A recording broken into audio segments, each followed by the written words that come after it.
अस्सलाम वालेकुम स्टूडेंट्स, क्या हाल है, कैसे हैं आप लोग। उम्मीद है बच्चे आप लोगों ने प्रीवियस लेक्चर कंप्लीट कर लिया होगा। जी बच्चे, आज जो हम लेक्चर स्टार्ट करने जा रहे हैं वो है टॉपिक है, the name of this topic is uncertainty within the atom. कल के लेक्चर में हम लोगों ने बच्चे एक्सेस के बारे में कंप्लीट डिटेल की थी। उम्मीद है आप लोगों ने ये प्रीवियस लेक्चर्स कंप्लीट कर लिए होंगे। ठीक है बच्चे, अब जो हम टॉपिक स्टार्ट करें वो है uncertainty within the atom. तो यहाँ पे देखें, uncertainty within the atom में हम जो टॉपिक कर रहे हैं वो है uncertainty within the atom में due to dual nature of matter there is limitation in the accuracy of simultaneous measurement of the position and momentum of a particle. ठीक है, how does uncertainty principle explain that electron can not exist inside the nucleus. तो ये uncertainty principle कैसे explain करता है कि electron जो है न्यूक्लियस में मौजूद नहीं होता। तो अनसर्टेनिटी विद इन एटम को हमें कंफर्म करने के लिए करना है कि डुअल नेचर जो होती है मैटर की, इस वजह से यहाँ पे कोई लिमिटेशन नहीं होती कि हम एक्यूरेसी एग्जैक्ट मेजर कर सकें पोजीशन एंड मोमेंटम के ऑफ अ पार्टिकल के पोजीशन मोमेंटम एग्जैक्ट हम मालूम कर सकें। According to uncertainty principle the product of uncertainty in position and momentum is of the order of Planck's constant greater or equal to h by 2 pi. So del p del x nearly equal to h cut. The uncertainty is more sufficient within the atom. Atom में ज़्यादा sufficient होता है। ठीक है बच्चे, यहाँ पे देखें कि 10 electron reside inside nucleus according to uncertainty principle. क्या इलेक्ट्रॉन न्यूक्लियस में मौजूद होता है। According to uncertainty principle electron can not exist inside the nucleus, कि इलेक्ट्रॉन न्यूक्लियस में मौजूद नहीं होता। The size of the nucleus is less than 10⁻⁴ metre in radius. Thus for an electron to be confined within the nucleus, the uncertainty in the position will be of the order of 10⁻⁴. So del x is equal to 10⁻⁴ meter. And uncertainty in the momentum is equal to del p. Then del p is equal nearly greater or equal to h by 2h by del x. तो हमने यहाँ पे h की value 6.63 multiply 10⁻34 put की है, del x है 10⁻⁴. So del p is equal to that. ठीक है, 34 में से 14 को हमने माइनस किया तो -20 हुआ, बाकी वैल्यू सेम है। तो एम डेल वी में देखें कि हमने यहाँ पे डेल वी रखा, मैस ऑफ इलेक्ट्रॉन पुट किया 9.11 मल्टीप्लाई 10⁻31। तो डेल वी ग्रेटर या इक्वल हो गया 37.3 multiply 10⁻10 metre per second. Result में देखें बच्चे, thus if the electron is to be confined to the nucleus its speed would be greater than the speed of light. तो speed of light से ज़्यादा होनी चाहिए, which is not possible, so the electron cannot reside inside the nucleus. ये देखिए, इसकी speed जो है स्पीड ऑफ लाइट से ज़्यादा है, तो इसका मतलब है इलेक्ट्रॉन न्यूक्लियस में मौजूद नहीं होता। Does electron reside inside the atom, क्या इलेक्ट्रॉन एटम में मौजूद होता है। इसके लिए अब हम मैथमेटिकल प्रूव करेंगे कि now to check whether it reside inside the atom, क्या ये एटम में मौजूद होता है। We consider a hydrogen atom whose radius is about 5 multiply 10⁻11 metre. Again applying Heisenberg principle, हम दोबारा अप्लाई करेंगे। इसमें देखें del X del P nearly equal to H. So del P equal to H by del X, del P is equal to M del V. Therefore M del V is equal to H by del X, del V is equal to H by M del X. अब del V की value देखें, ये H हमारे पास आ गया, mass of electron इसकी value हमारे पास डेल एक्स की आ गई, ये पुट करेंगे, del V is equal to 1.46 multiply 10⁻7 metre per second. Result में देखिए, as the speed of the electron is less than the speed of light, जो इलेक्ट्रॉन की स्पीड ऑफ लाइट से देखिए कम है। So the electron exist inside an atom but outside the nucleus. तो ये प्रूव करता है कि एटम जो है न्यूक्लियस में मौजूद होता है, लेकिन उसके एटम जो है इलेक्ट्रॉन एग्जिस्ट होता है एटम में मौजूद होता है, बट आउटसाइड द न्यूक्लियस, लेकिन न्यूक्लियस के बाहर होगा, लेकिन एटम में मौजूद होता है। मैंने आपको पहले भी बताया कि ये हमारे पास न्यूक्लियस होता है, ये आउटर शेल होता है electron revolve around the nucleus in circular orbit. ये रिवॉल्व करता है न्यूक्लियस के अलॉन्ग, उसमें मौजूद नहीं होता बल्कि it's revolve around the nucleus. ठीक है, एटम में मौजूद होगा but it is not present inside the nucleus. This is out electron is found outside the nucleus. ये हमें क्वेश्चन ये प्रूव करता है। ठीक है बच्चे, तो अब लेज़र नेक्स्ट जो हमारा टॉपिक स्टार्ट हो रहा है वो लेज़र का टॉपिक बहुत इंपॉर्टेंट है। इसमें हमारे पास देखें क्वेश्चन 1 है, what is laser, describe its principle and operation. Laser में बच्चे देखिए L mean light, A mean amplification, S mean stimulated, E mean emission and R mean radiation. तो laser the word laser mean क्या होगा, light amplification by stimulated emission of radiation. ठीक है, तो laser को हम ऐसे डिफाइन करेंगे, व्हाट इज़ लेज़र। आपने इसके वर्ड से इसका आपने को डिफाइन करना है। लेज़र मीन क्या होगा, light amplification by stimulated emission of radiation. ये देखिए laser mean light amplification by stimulated emission of radiation. Laser are use for producing an intense. ठीक है, इसकी प्रॉपर्टीज में देखिए इंटेंस बहुत तेज़, मोनोक्रोमेटिक, लैम्डा की वैल्यू 1 होगी, यूनी डायरेक्शन यक रुखी होगी, एक रुख में होगी, कोहेरेंट बीम ऑफ लाइट। तो लेज़र इतनी शार्प होती है, इसका मीनिंग ही है light amplification by stimulated emission of radiation, और ये प्रोड्यूस करेगी। It is laser use for producing intense, monochromatic and uni direction coherent beam of light. तो ये देखिए कितनी इसकी इम्पोर्टेंट डेफिनेशन और इसकी पॉइंट आपके पास आ जाते हैं, आपने इसको कंप्लीट करना है।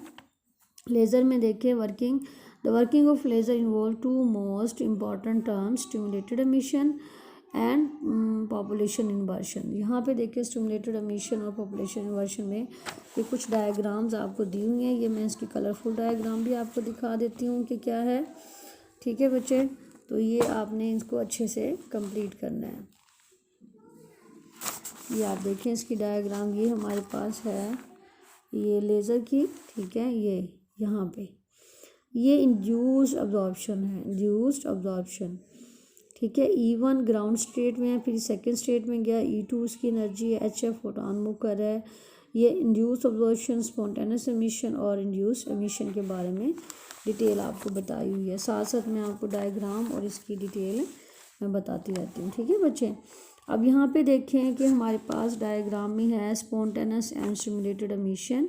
Consider a sample of free atom, some of which are in ground state with energy E1। ये देखें ग्राउंड स्टेट एनर्जी E1 के साथ है, and some are in the excited state E2, जैसे ये दिखाया है शोन इन फिगर। तो the photon of energy HF, ये फोटोन है जिसकी एनर्जी है HF है, is equal to E2 minus E1 are incident on this sample. ये सैंपल भी हमने गिराया है। The incident photon is absorb by an atom in the ground state. ये ग्राउंड स्टेट में इसने अब्जॉर्ब कर लिया है E1 स्टेट में, and the atom is excited to state E2, और एटम यहाँ E1 से E2 की तरफ एक्साइटेड फॉर्म में चला गया है। This process is called stimulated और induce absorption as shown in fig. इसको हम इंड्यूस अब्जॉर्प्शन का नाम देंगे या स्टिमुलेटेड अब्जॉर्प्शन का नाम देंगे। तो जैसे कि फिग में आपको दिखाया है, once the atom is excited, एक बार एक्साइटेड हो गया, then two things can happen to an atom. तो 2 चीज़ें इसमें एटम में होंगी। फर्स्ट हमारे पास है स्पॉन्टेनियस एमिशन, ये आपको डायग्राम स्पॉन्टेनियस एमिशन होगी। इंड्यूस अब्जॉर्प्शन के बाद फर्स्ट स्टेप पे स्पॉन्टेनियस एमिशन होगी, सेकंड में इंड्यूस एमिशन होगी। तो आप यहाँ पे देखें स्पॉन्टेनियस एमिशन में हमारे पास है the excited atom may decay by spontaneous emission by emitting a photon of energy HF is equal to E2 minus E1 in an atom. ठीक है, ऑर्बिटरी डायरेक्शन है शोन इन फिग बी। यहाँ पे इस डायग्राम में देखें ये हमारे पास E2 से फिर E1 स्टेट में ये आया है, इमिट किया है फोटोन को इसने। ठीक है, सेकेंड स्टेट में यह हो गया स्टिमुलेटेड एमिशन में the excited atom decay by stimulated or induced emission. In this case the photon of energy HF is equal to E2 minus E1 induce the atom to decay by emitting a photon of same energy going in the same direction, same direction में जाएगा ये, going in the same directions as shown in the figure, ठीक है। See this we obtain an intense unidirectional beam by stimulated emission. For proper working there would be more stimulated emission than spontaneous emission. तो ये हमारे पास इसकी diagram है, इसको हम complete कर लेते हैं। इसमें देखें स्टार्ट में इन्होंने E1 और E2 स्टेट है, फोटोन है यहाँ पे, E1 में अब्जॉर्ब किया, E2 में गया, फिर E2 से E1 में ये फॉर्म स्पॉन्टेनियस एमिशन होगी, और फिर देखें E2 से E1 स्टेट में आते हुए इंड्यूस एमिशन होगी। ये हमारे पास है स्पॉन्टेनियस एंड स्टिमुलेटेड एमिशन का प्रोसेस, यहाँ पे हमारा ये कंप्लीट हो जाता है। We are reading about the topic laser. Laser में हमारे पास ये है कि कैसे इंड्यूस अब्जॉर्प्शन हुई, फिर किस तरह से स्पॉन्टेनियस एमिशन और इंड्यूस एमिशन हुई है, ठीक है। नेक्स्ट हमारे पास टॉपिक है वो है ये हमारे पास है topic population inversion and laser action. ये देखिए ये डायग्राम है। Let us consider a sample case of metal whose atom are reside in 3 different state as shown in fig. यहाँ पे स्टेट E1 है, 3 different state E1, state E2 and state E3। State E1 is the ground state and E2 is the intermediate state, metastable state है, और ये हमारे पास है excited state E3 in which the atom can reside only for 10⁻8 second. इतने time के लिए यहाँ पे 10⁻8 सेकेंड के लिए रुकेगा, और in which 8 second and metastable state in which the atom can reside for 10⁻3 second, much longer than 10⁻8 second से ज़्यादा होता है। ये -3 है और ये -8 है। Metastable state is an excited state in which an electron spontaneously fall to lower state and after relative longer time, ठीक है। तो ये हमारे पास इसका हो जाता है कंप्लीट। तो ये मैं आपको पॉपुलेशन इन्वर्शन का थोड़ा सा डिटेल से इधर से बता देती हूँ कि late us consider a sample. ये मैंने सारा आपको इधर से बता दिया है सैम्पल के बारे में, इसका कि क्या डिटेल है, ठीक है। पॉपुलेशन इन्वर्शन की, let us consider a sample case of material whose atom are can reside in 3 different state as shown in fig. ये मैंने आपको डायग्राम से क्लियरली दिखाई है, ठीक है बच्चे। ये हमारे पास 3 स्टेट्स हैं इसकी। तो E1 is the ground state, E2 is the excited state in which the atom can reside only for 10⁸ second and E2 में यहाँ the atom can reside for 10⁻³ second. Metastable state is an excited state in which an excited electron is unusually more stable than 4, from which the electrons spontaneously fall to lower state after relatively longer time. The transition यहाँ पे देखें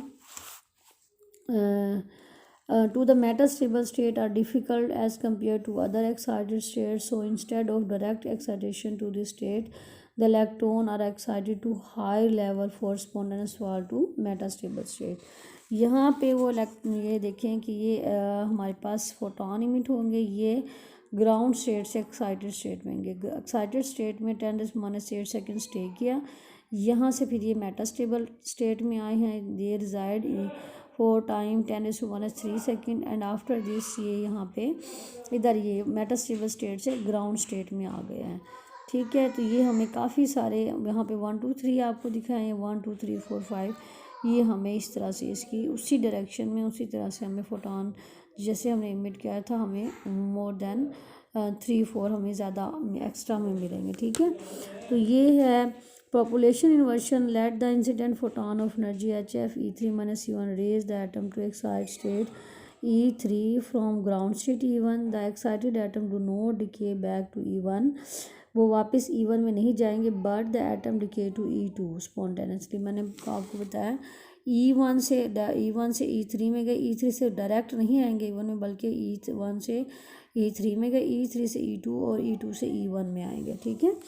तो ये आपका the excited atom do not decay back to E1 but the atom decay to E2 spontaneously. The atom reaches state E2 much faster than they leave state E2। In this situation the state E2 contain more atom than E1। इस state में E2 ज़्यादा atom रखता है E1 के मुकाबले। This situation is called population inversion. अब यहाँ पे हम नंबर ऑफ इलेक्ट्रॉन की बात करें, ये N1 है और यहाँ पे देखिए N2 ग्रेटर देन N1। इसका मतलब है यहाँ पे जो N1 में है वो N2 में ग्रेटर है N1 से, ये N3 है। ये नंबर्स हमें दिखा हुए हैं। स्टिमुलेटेड एमिशन में देखें कि the atom in metastable state E3 are bombarded by a photon of energy HF is equal to E2 minus E1. This result into induced or stimulated emission give an intense coherent monochromatic beam of light in the direction of the incident photon। ठीक है, तो ये आपको ये incident photon ये आपको complete हो जाता है। यहाँ पे देखें, ये आपके पास ये डायग्राम मैंने आपको कलरफुल दिखाई थी, इसमें दिखाई हुई है the emitted photon must be confined in the assembly long enough to stimulate further emission for other excited atom. This is achieved by using mirror at the two end of the assembly. One end is made totally reflecting and the other end is partially transparent to allow the laser beam to escape as shown in fig। इस तरह से हम इसकी diagram complete करते हैं। ये आपको इसकी डायग्राम दिखाई और ये मैं इसकी कलरफुल डायग्राम आपको दिखा देती हूँ। तो ये इसकी कलरफुल डायग्राम है। ठीक है बच्चे, ये यहाँ पे है आपको इस कलरफुल डायग्राम, आप इसकी देखें। ये हमारे पास है कम्प्लीटली सिल्वर्ड मिरर, मुकम्मल तौर पे कम्प्लीटली हमने से यहाँ से देखे फोटोन इमिट होकर जाएंगे, रिटर्न वापस इससे बाहर नहीं जा रहे। लार्ज पोटेंशियल डिफरेंस दिखाया हुआ है इसके पॉइंट्स। और ये देखिए पार्शियल सिल्वर्ड मिरर, कुछ यहाँ से रिटर्न हो रहे हैं वापस और कुछ स्केप होंगे, यानी कुछ वापस चले जाएंगे टर्न हो जाएंगे और कुछ इस प्लेट से मिरर से बाहर निकल आएंगे। जबकि जो कम्प्लीटली सिल्वर मिरर है देखें, इससे इजेक्ट बाहर नहीं हुए बल्कि इससे मीट होकर ये इस फॉर्म में जाएंगे। ठीक है, तो as the photon move back and forth between the reflecting mirror, तो रिफ्लेक्टिंग मिरर के लॉन्ग बैक एंड फोर्थ इस तरह से मूव करता रहेगा। They continue to stimulate other excited atom to emit the, तो ये मुसलसल जो है स्टिमुलेट करता रहेगा एटम को, अदर एक्साइटेड एटम को, टू इमिट द फोटोन, कि वो फोटोन को इमिट करें। दिस प्रोसेस फिर ये continuously, so this process continue, the number of photon multiply and the resulting radiation is therefore much more intense and coherent than light from ordinary source। तो ये देखिए ये इस तरह से ही होते रहेंगे, आम सोर्स से ज़्यादा ये कंप्लीट हमारा यहाँ पे ये टॉपिक हो जाता है। ठीक है, ये आपको कंप्लीट इसका दिखाया हुआ है। तो ये आपने करना है what is the helium neon laser and explain. Helium neon laser क्या है, इसको कैसे करना है आपने। हीलियम नियॉन लेज़र की थोड़ा सा इंट्रोडक्शन मैं आपको बता देती हूँ। It is the most common type of laser use in physics laboratory. It consist of discharge field with 15% neon gas हमारे पास है एंड 85 हीलियम गैस होगी इसमें। The neon is the lasting और active medium in this tube. Helium and neons have nearly identical metastable state. Helium is located on the level of 20.61 electron volt and at 20.66। ठीक है, ये हमारे पास इसकी diagram दिखाई हुई है आपको बच्चे, इसको गौर से देखें। ये देखें, ये आपके पास ये देखें, ये ग्राउंड स्टेट है 20.61 इलेक्ट्रॉन वोल्ट, ये मेटास्टेबल स्टेट है हीलियम। ये देखें, ये ग्राउंड स्टेट है और ये मेटास्टेबल स्टेट है। ये देखें 20.66 इलेक्ट्रॉन वोल्ट, ये 18.70 इलेक्ट्रॉन वोल्ट। ये आपके पास डायग्राम है इसकी। ठीक है बच्चे, तो इसमें देखें आप, in this laser population inversion in the neon is achieved by direct collision with same energy electron of helium atom। Thus excited helium atom collide with neon atom। Each atom transfers its own 20.6 electron volt energy to an electron in the neon atom along with 0.05 electron volt of kinetic energy from the moving atom। As a result, the electron in neon atom are raised to 20.66 electron volt state। In this way, population inversion is sustained in the neon gas relative to the energy level of 18.70 electron volt। Stimulated emission में देखें, spontaneous emission from neon atom start laser action and stimulated emission cause electron in the neon to drop from 20.6 electron volt to 18.70 electron volt level. And red laser light of the wavelength 632.8 nanometer correspond to 1.96 electron volt electron is produced. ठीक है बच्चे, ये आप complete कर लें. इसकी हमारे पास next इसके यूजेस आ जाते हैं, वो आप देख लें. यूजेस में हमने जो करने हैं, what is the use of laser in medicine and industry. Surgical use में देखें कि laser beam are use as a surgical tool for viewing detecting detach time destroy tissues. The narrow intense beam of laser can be used to destroy the tissue in a particular area. एक particular area होता है, उसमें उन tissue को destroy कर देते हैं. Tiny organelles with the living cells have been destroyed by using laser to study how the absence of that organelles affect the behavior of the cell. To diagnose disease, the helium neon beam of laser is used to diagnose the disease of eye. इसी तरह से cancer cure में भी आता है. Final focusing beam has been use to destroy cancerous and precancerous cells. Seal off the capillaries, the heat of the lasers seal off capillaries and lymph vessels to prevent the spread of disease. ठीक है. और welding and drilling में देखा जाए, intense heat produced in small area by laser में use for welding and drilling the tiny holes in hard material. और lining up the equipment, the precise straightness of laser beam is also used to survive for lining up equipment. Fusion reaction में देखें, it is potential energy source for inducing fusion reaction. और telecommunication में it can be used for telecommunication in fiber optics. और holography में देखिए, whole picture laser beam can be used to generate the 3-dimensional image of object in process called holography. ठीक है, ये हमें complete process देगा. इसके बाद देखें, to read barcode. Helium neon laser is the laser whose narrow red beam is use in supermarket to read barcodes. ये बच्चे आपका यहाँ तक के लेक्चर कंप्लीट हो जाता है और ये आपका चैप्टर भी बच्चे कंप्लीट हो रहा है. ये देखिए नेक्स्ट बच्चे इंशाल्लाह मैं आपको इसके शॉर्ट क्वेश्चंस करवाऊंगी. शॉर्ट सिलेबस के मुताबिक आपके जो शॉर्ट क्वेश्चंस हैं वो हैं 20.1, 3, 5, 7, 8, 9 एंड 10.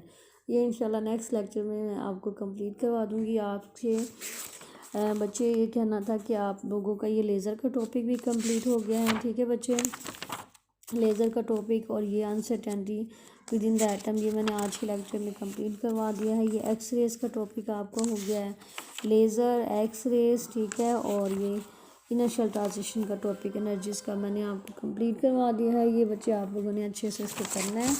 ये बोहर और भी का मैंने आपको रेडियाई वाला कंप्लीट करवा दिया. ठीक है बच्चे, ये आप अच्छे से कंप्लीट करें ताकि आपका ये सिलेबस मुकम्मल हो सके. चैप्टर नंबर 20 आपका थियोरेटिकली एंड हो गया है. इसको आप अच्छे से कंप्लीट करें और अपने जो है एग्ज़ाम की अच्छे से आप तैयारी करें. थैंक्स.